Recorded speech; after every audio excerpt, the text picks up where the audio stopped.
అనే కార్యక్రమం తీసుకొచ్చి ఇది ఒక నెల్లూరే కాదు 123 మున్సిపాలిటీస్లో ఇది చేసే విధంగా ఈరోజు మెఫ్మా వాళ్ళు దీన్ని ప్లాన్ చేశారు. దాంట్లో ఆల్రెడీ 5 మున్సిపాలిటీస్లో దీన్ని శాంక్షన్ చేశారు. కొన్ని మున్సిపాలిటీస్లో ఆల్రెడీ టెండర్లు పిలిచి అడ్వాన్స్ స్టేజ్లో ఉన్నాయి.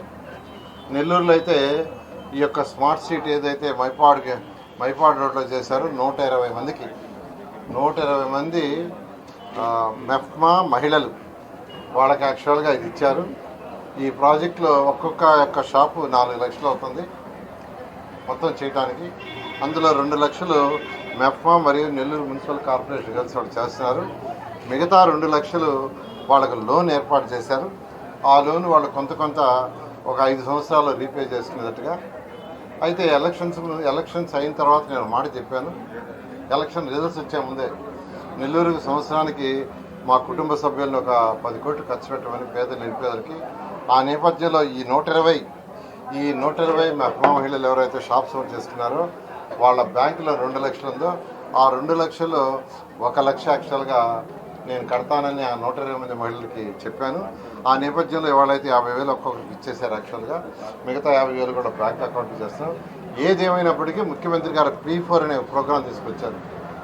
P4లో భాగమే ఇది. ముఖ్యమంత్రి గారు తీసుకొచ్చిన P4లో భాగమే ఇది. అంటే ఎవరైతే నిరుపేదలు ఉన్నారో వాళ్ళకి కొంత చేయూతనివ్వాలని ముఖ్యమంత్రి గారు చెప్పారు. అదేవిధంగా మా కుటుంబ సభ్యులు ఎవరైతే పిల్లలు ఉన్నారో వాళ్ళందరి యొక్క సపోర్ట్తో వీళ్ళకి కొంత సపోర్ట్ ఇస్తున్నారు. దీంతో వీళ్ళందరూ ఇది డెవలప్ చేసుకొని దీని మీద ఇంకా డెవలప్ కావాలని కోరుకుంటున్నాను. ఎందుకంటే వీళ్ళకి చక్కగా చెన్నైకి పంపించి ఈ 120 మందిని అధికారులు MEPMA team and municipal team చెన్నైకి పంపించి చెన్నైలో బర్మా బజార్ ఉంటుంది, చాలా ఫేమస్. అది ఎప్పుడో 50 ఏళ్ల నుంచి అక్కడ అది చూపించి అక్కడ వాళ్ళతో ఇంటరాక్షన్ చేయించారు.